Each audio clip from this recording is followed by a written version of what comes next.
All right. Good morning, strong women, and welcome back to Tuesday Talks with Teena, a weekly intentional fitness focused self-care. Each week we were going to take inventory on our current habits while working on developing consistent routines to reach our health and fitness goals. And we're doing this all during our lunch break. So I am your host, Teena Cathay, a certified fitness and wellness expert. I run a small business and I'm currently serving in an Air National Guard, and I'm an advocate for women finding balance. Just a quick disclaimer, I am certified personal trainer. However, I am not a medical professional. So before starting any new fitness routine, I do advise that you consult with your primary care physician prior to starting. Funding disclaimer. Funding for this initiative is provided in part by Mission Ambition LLC and Teena Cathay Lifestyle and Fitness LLC. Also, we have many military women participating in this series thanks to the Michigan Department of Health and Human Services through the Community Mental Health Association of Michigan. They're providing additional funding for this initiative through the Federal Community Health Block Grant and Substance Abuse Prevention and Treatment Block Grant, supporting Women Veterans Strong. A couple of guidelines: please be respectful, no selling or soliciting, and no judging anyone else, and yourself is included. So throughout the talk, there is time for Q&A, so feel free to either raise your hand or jump in and ask a question for clarification or comments or whatnot. All right, so let's get into it. So we're going to recap last week. We talked about unapologetic about turning down food. We discussed our hunger cues and what that looked like and felt like for us as individuals. And then we talked about the hormone ghrelin. We talked about sabotaging our fitness goals. And also if we have people in our lives that force food onto us. And then we also dove a little bit into our past as kids and just some different things that we do now as adults that we were taught or did as kids, which is pretty interesting. All right, so we're going to go into our first lesson of the day. Spend less or no time with toxic people. So today we're going to dive more into stress and things like that and how to counteract that stress. So we can all agree that life is way too short, right? So we want to cherish every moment with those we love and care about. But if you're spending too much time with those that put a damper in your day, this can negatively affect your health and well-being, mental and physical. So we want to make sure we're using a good use of our time in general and not spending it with those toxic people. So how do you know if you're spending time with toxic people? I'm going to give you a couple of signs. So they can make you lose your temper. Someone who just makes negative comments or just irritates you, and they cause you stress and frustration, and they can also make you lose control of your emotions. It could be anything. They internally make you angry, frustrated. They may say things that might make you want to cry because you can't or don't want to say something to this person because you're nice and you don't want to hurt their feelings. This person, you might dread being around them. So if you are at an event or a family member's house or whatever the case may be, you absolutely dread and do not look forward to being around this person. That's another sign. Their presence just instantly brings your mood down. You could be having the best day ever, probably hit the lottery, sun is shining, birds are chirping and singing, and as soon as you see this person or you hear their name, your whole mood just drops instantly. And they can also make you feel on edge. They just make you feel very uncomfortable being around them because you might be on edge of something that they might do or something that they might say that's just going to kind of set you off. And then lastly, this person or these people can make you adopt unhealthy coping mechanisms. So if you're around them or they're in the vicinity, they might make you want to drink more, do mindless binge eating just to harbor the feelings that you have from being around this person. So does anyone have anyone like that in their life, or used to, or want to share a story about that? About toxic people? Yeah, I was gonna say that I have had the toxic people at work, which I don't have to deal with anymore, but because I'm not there. But I would sometimes, yes, I would lose my temper in between, it was a modulated temper because I didn't express. I'd have to get really, really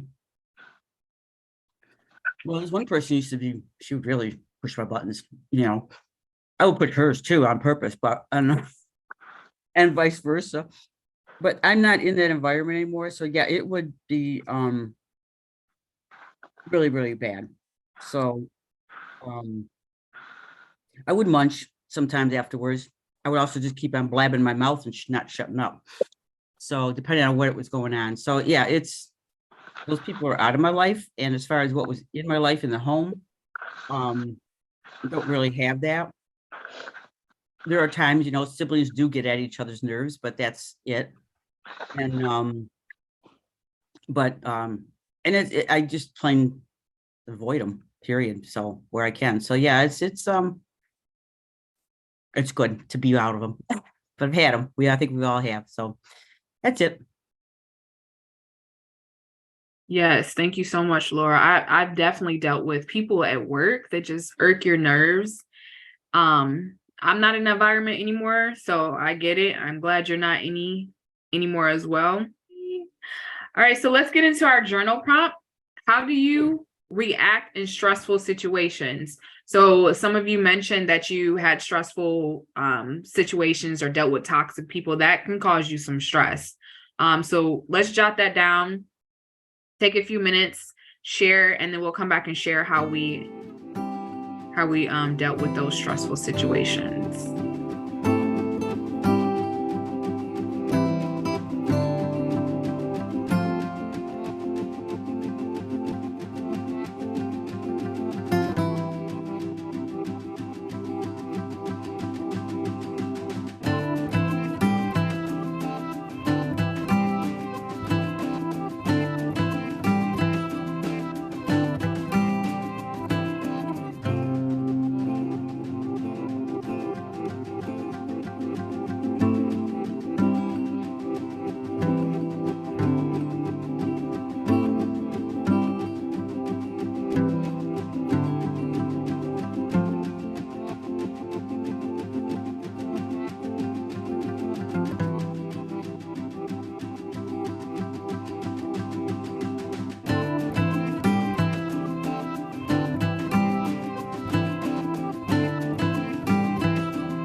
All right.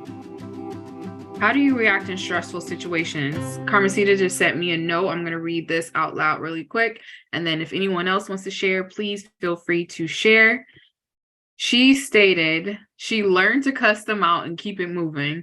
Professional goes out of the way when you mention slapping anyone. Leadership at the most of the VAMCs are very crappy, to say the least. Thank you, Carmencita. I've heard all types of things from certain locations. Thanks for sharing. Did anyone else have anything that they wanted to share? When I first got out, well, actually, when I got back from basic training, I had a new position in a new school. And this one woman, I, I think she was jealous of me or something, or intimidated. I don't know, because she was quite a bit older than me. And she was married and had a son. I think I was in my early 20s. Yeah, I was in my early 20s.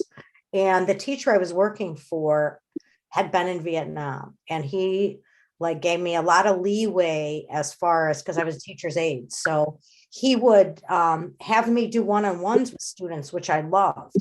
And the other professional or other peer professional would take films, like I would order films on the anatomy and biology of the human body and stuff, because those were things I was working on with that one student one-on-one. And she would take them and hide them. When they would come in, she'd go down to the office and go get them and hide them. And I'm like, who does that? And it happened on more than one occasion, because I was just like, okay, well, maybe it was just a fluke. She forgot, you know. And then I just started noticing all these things that I had. Oh my gosh, I had so much anxiety working with that woman. It was crazy. Yeah, that would be very frustrating, especially when you're trying to do your job to help other people and someone is going out of their way to sabotage you. Yeah, we're Very working with frustrating. severely emotionally impaired high school students. Like Mhm. that's where we were. And I'm like, so like I couldn't, I mean, I'd wait until the students left before I talked to the teacher about it. So he had worked with her longer. So he kind of gave me he goes, we'll go over into that room. And he goes, when you order stuff, just have it delivered, you know, to another classroom or something. I'm like, this is crazy. Yeah, that's pretty ridiculous. Why does your job have to be harder? Because someone else is being a butthole. I'm gonna keep Child. it PG.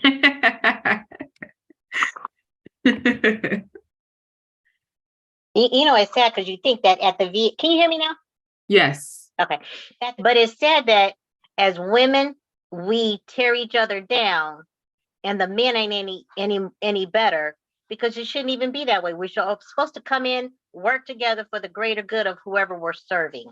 And if it's your client, your student, it's our student. It's not just yours, it's our student. So how can I help you to better your job just the same way it was for you? It's for you to help my job get better, not for you to do my work, but for helping each other, so that way we can transition whoever we're working with into a smoother transitioning. It just makes too much sense. So so with that being said, we all have our health and fitness goals. We all want to just work on our longevity, feeling good while we're here and living our best life, right? So how can stress and how does stress hinder your fitness goals? Because it can. So you could be doing all the right things in regards to your portion control, clean eating, burning calories through your exercise, but not seeing any results. And it could be due to your stress hindering you. So stress is an automatic response to stress hormones such as adrenaline and cortisol that elevate your heart rate, and they increase your blood pressure and they boost your energy and prepare you to deal with the problem. So stress is needed, it's necessary. It's not a bad thing. It becomes bad when we're always high stress and chronic stress. So there's adrenaline that I mentioned.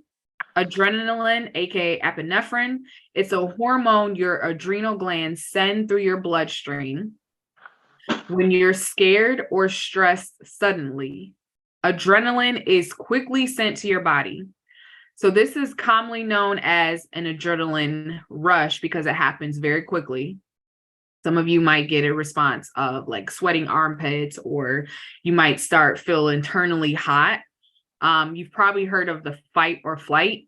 Adrenaline is what gets your body ready to fight or flee danger. So there's also cortisol. So we mentioned that before. So cortisol, higher than normal or lower than normal cortisol levels can be harmful to your health. So if it's too high, it's harmful. It's too low, it's harmful. So we do need that cortisol, but we want it to be like a steady flow, not too high, not too low. And then having too much of this cortisol in your blood can lead to inflammation and a weakened immune system. So inflammation is not good. We don't want that. That can affect our joints. So if we're trying to work out and stay moving and active, that can hinder us because you're going to always have that chronic pain going on, and then weaken immune system. You're constantly sick, not feeling well. And then in turn, that doesn't make you want to do anything at all. How do So you go get ahead. that tested, the cortisol levels? Do they- I think you can get that tested through a blood test and then there are stress tests too. I don't know if your PCP can do them at their office, or they can also refer you out to another lab that does that, because I know they do sleep tests as well. So I'm sure they can do stress tests. What's up, Christina? Yeah, I just had a stress test last month and they didn't mention anything about cortisol. What did they mention when they talked about your stress levels? They said it was normal. Did they give you the chart? No, I talked to the cardiologist and he said it was normal. So this Are you cortisol talking got about me a cardiology stress test, or you're talking about your lab test work? That's what you're talking. She's talking, I think, Christine, about get a cardiac stress test, which is different than what the cortisol and adrenaline levels would be. Not even involved with that. Yeah. Oh, so Yeah, you're talking about blood? What is it? EKG, or is that the Yep, one? they did that too. They did that too. They did it all. There is a cardiac stress test that you get on a treadmill, or and you're walking and then monitoring things like that. So that's Oh totally no, different stress. it wasn't that type one. Oh, okay. Thank you. Yep. You're welcome. Thank you, Laura. Yeah. There's different levels of the cardiac stress test. There's one that they give you the medication and you just lay down and then they measure your heart because you're wired up. Then there's the one that you use on a treadmill and you're walking and see how it goes, and they have you lay down real quick, do your blood pressures and stuff. But the ones you're talking about is basically a lab work. Yeah, that's the one I had, the one that I laid down and they put something in my IV. That's a cardiac. So that's totally okay. different than what they're talking about, which handles more on the mental side, which is really how your blood work too. It does go into your blood work, but it will be a blood work versus anything else. And you have to ask for it. Even though something says normal, you could be right underneath the high point. You could be like a point beneath the high level. So I always ask to see like the results, and then I'll ask them to read it back to me. So then that way I have some kind of understanding of where I'm at as far as borderline. Am I borderline too low on something, or am I borderline too high? Because they'll always say, most of the time they'll say, hey, this is normal. They're not nothing's alarming to them. Yes. You're muted. Christina, you're muted. Sorry. No, you're fine. I pressed the wrong one. I never have to worry about that with my doctor. She'll email me all my results of everything that I do. So I never have to worry about that part. So all I got to do is go back to my email and look and see if it's in there. She's very thorough. Perfect. I'll be my doctor for the rest of my life. I've never met a doctor that like her. That's good. Yeah, she's good. That's what you call a blessing. Yes, there you go. Amen. Oh, yes. All right, ladies, let's go into our second journal prompt. Can you benefit from breathing exercises or meditation? Why or why not? So just think about what your knowledge is as far as meditation and breathing right now. If you are doing them or not, think about if you could benefit from doing that. Think about the daily stressors you have in your life. The ones that are normal, think about the ones that might be that heighten you. Can you benefit from breathing exercise or meditation? We're going to take a few minutes, write down why or why not, and then we will come back.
All right. Who would like to share? I wrote, yes, it does. If done properly, it increases slow, deep breaths, can relax you as well as meditation. It slows the heart rate. It improves your air exchange, rather the negative to positive ratio, oxygenated to deoxygenated, which also decreases my anxiety, stress level, and essence. It also reduces my pain when I'm tensed up. Amen, Carmesita. I put absolutely taking time away from life to recenter myself is very important to my overall health. Fight or flight was a normal state of being until I started yoga, meditation, and journaling. So the yoga I used for my body awareness to be like to actually feel where the tension was in my body. And then the meditation and or devotionals that I do help my mind. And then the journaling really helps connect all three together, and it helps me figure out what's causing what and maybe why, or what's working that I'm doing and what's not. Beautiful, ladies. Laura, see you raised your hand. Yes, I'll get it down now. There we are. Yeah. You don't see my face and my mouth moving, so I do the deep breathing and the what was the other thing here? The deep breathing. Yeah. I will do them. I remember to do them and I get really upset after that initial stressful event. I found that I can do tapping of my forehead, and that giving myself, I guess maybe it's a little self-meditation. I'm telling myself, you can relax, you're a good person, it's all right, you can do this and get through it. So it's that self-talking to make good statements about myself, and that it's not all, it's better for, it's not, I'm not such a bad person, and things are okay. And life goes on and you'll be fine. And I will do deep breathing as well along with that. And depending on how stressful I am, I do a lot of deep breathing, or I do a lot of counting to 10 and keep on going to 20 and 30, 40.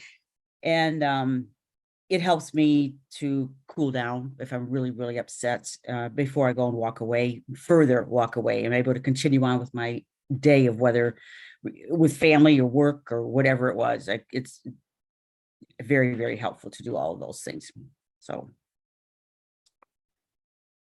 Awesome. So you had something?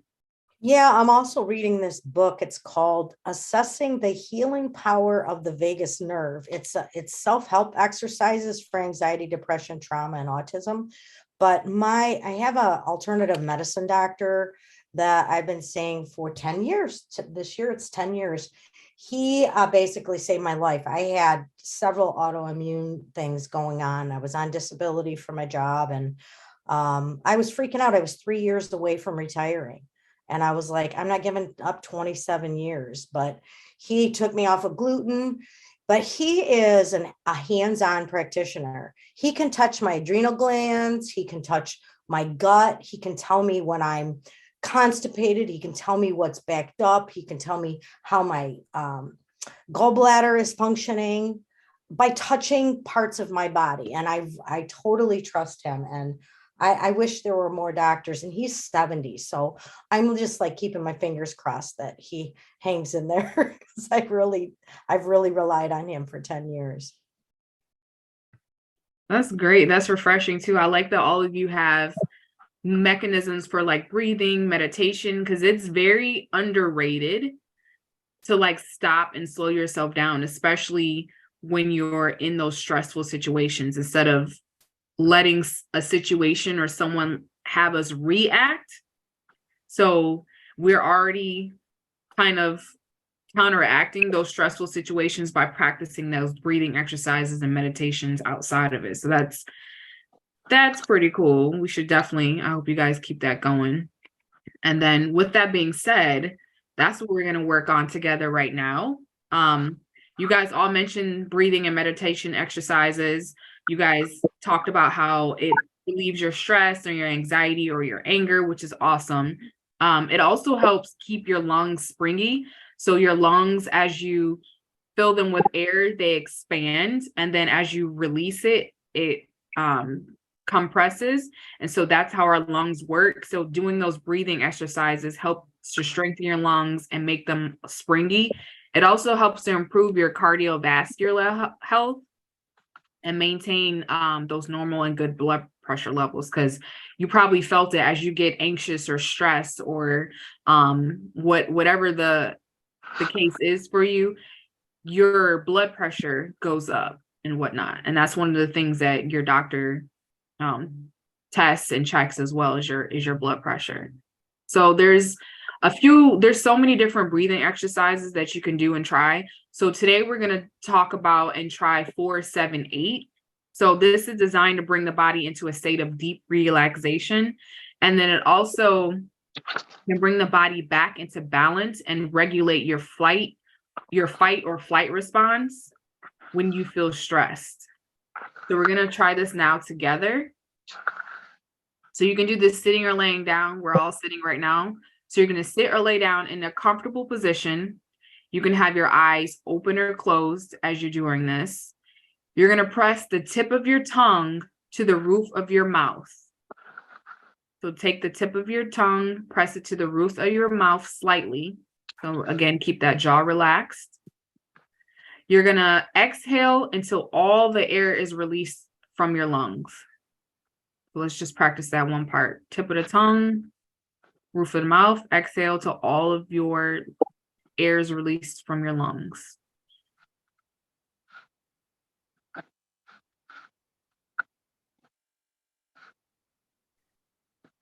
We'll do a couple of breathing just with that first part. Take another deep breath, inhale and release.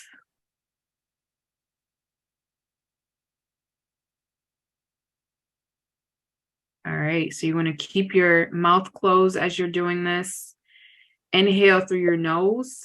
Now we're going to do the 4-7-8 counts. So you're going to inhale through your nose for 4 to 8 counts. So if you can't go to 8 right now with your inhalation, you can just start with 4. So let's try that now. Inhale for 4 to 8 counts. When you get to the top of your count, you're going to hold your breath for 7 counts.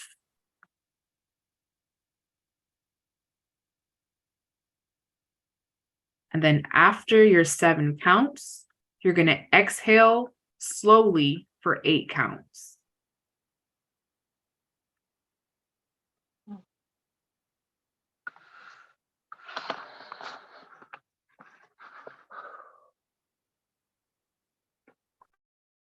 Did anyone have questions about that? We're going to go through this 2 more times and do it again. Do you hold it after you blow out at the bottom or just at the top when you're inhaling? So you hold it inhale for 4 to 8 counts, then you hold your breath for 7 counts. Then you release it for 8 counts. So slow and controlled exhalation. Okay. So we're going to start again at the top, do that again. Tip of your tongue to the roof of your mouth. Inhale for your 4 to 8 counts, whatever is comfortable for you.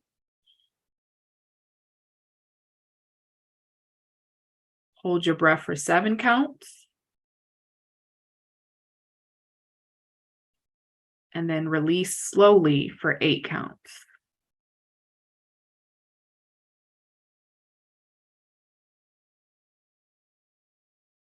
All right, let's do it again. Inhale. Try to get to that 8 count this time in your inhalation.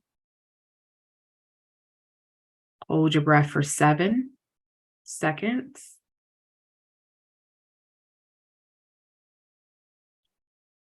And then exhale slowly for 8 counts.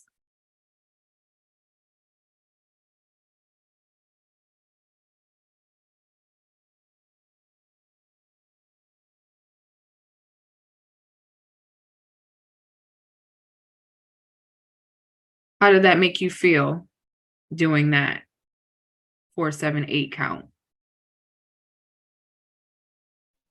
Good. Yeah.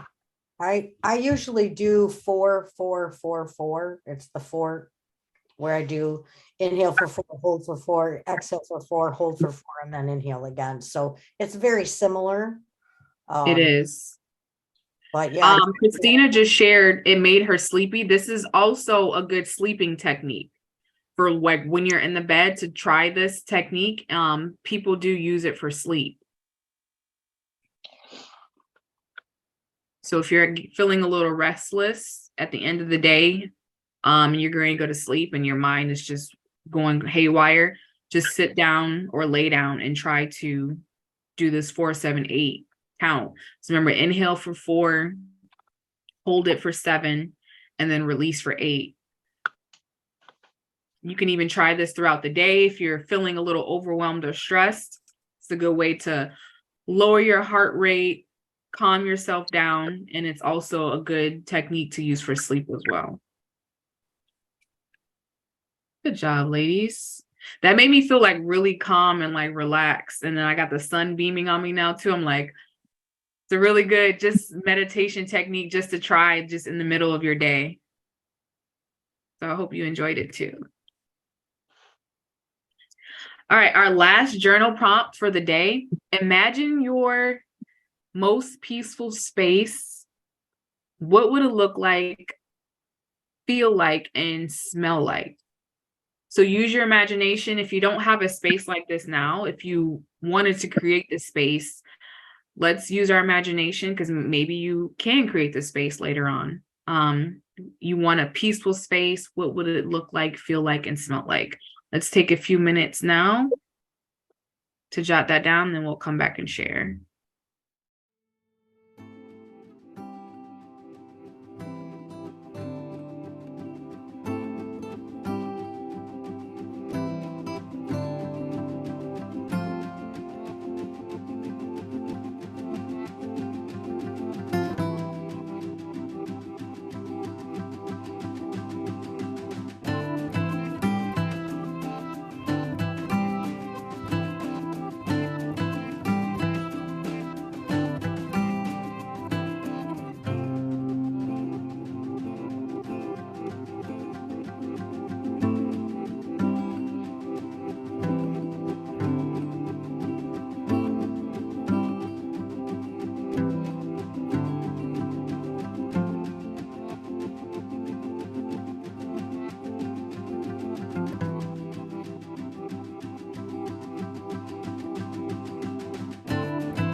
All right, ladies, who would like to share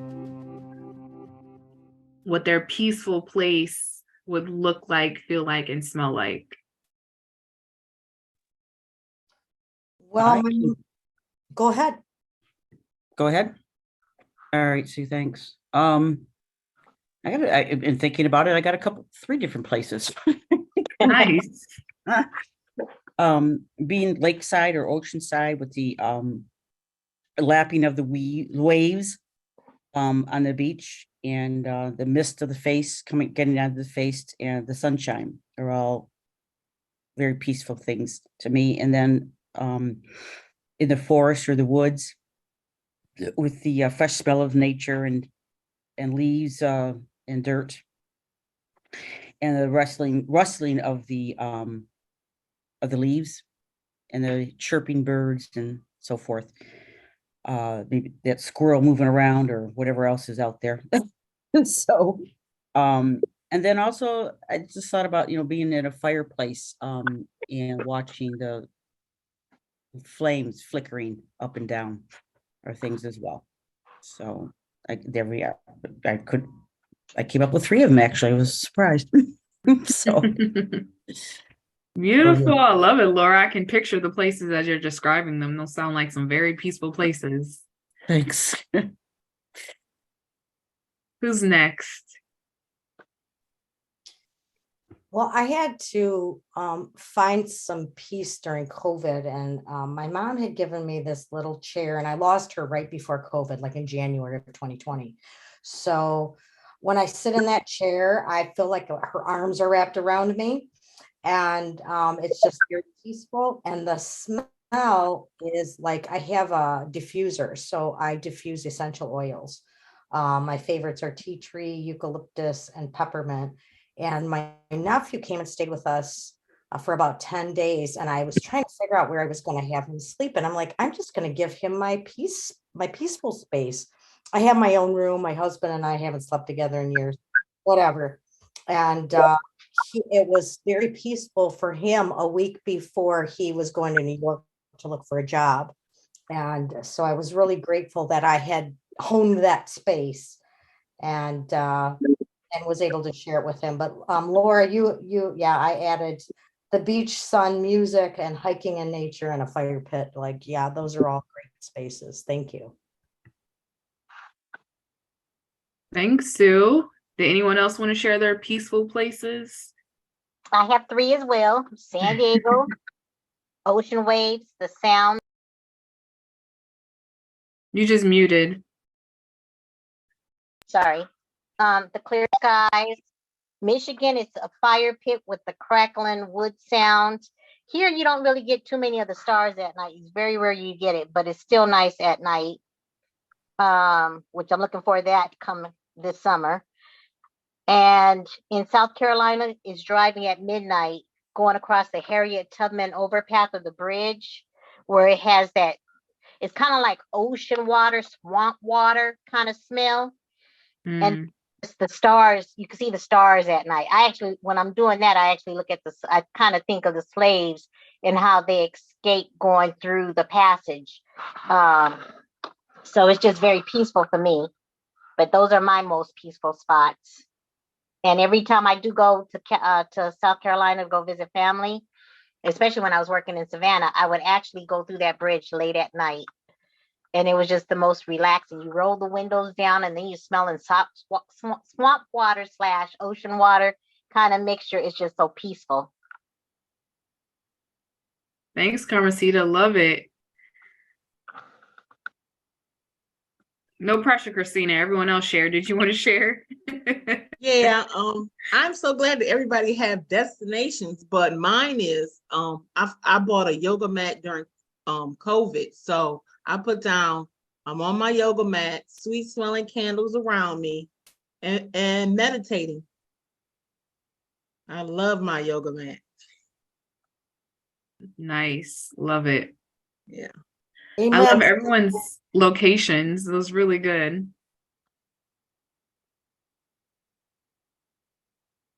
Mine is actually, I like the fireside, sit next to a fireplace, but then I also I have a sunroof in my car.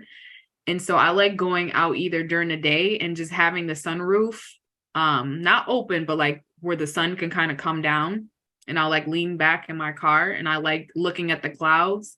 And I also like doing that at night too. I love nighttime. Summertime sky is my favorite. Yeah.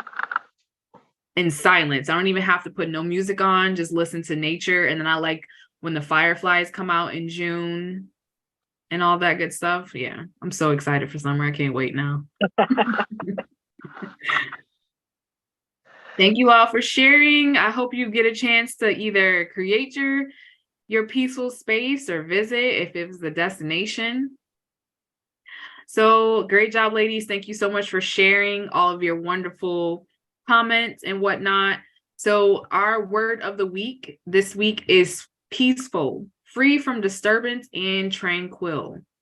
So this week, try to remain calm and peaceful and create that space for yourself. So then that way you can keep those stress levels down. And then our challenge for the week is practice meditation for at least 5 minutes daily. So if you want to do more than 5 minutes, by all means, please do. But we're not making this a chore. So if you can start with 5 minutes, start with 5. If you want to add more, if you have time, please feel free to do more meditation. You can add your candles, you can add music. Your meditation is personal to you, so do whatever makes you feel good. And then next week, we're going to be talking about breaking down organic and natural food terms. So sometimes people think those terms are interchangeable, organic and natural, but they're actually not. We're going to talk about the different foods, organic foods. There's a Dirty Dozen list if you haven't heard about that. So we'll talk about that and share those foods and whatnot. And is organic really worth spending the money? All right. Thank you so much, ladies. Next week, same time, 11:15 a.m. Scan the QR code so you can send it to another sister friend and invite her to come join us. And thank you again for being on. If you guys, again, have questions, if you have my email or cell, don't hesitate to call me or text me if you guys have questions about anything. Thank you. Have a great day. Thanks. Everybody You have a great too. week. Yes, Great you week. too. Thank All you right, for bye.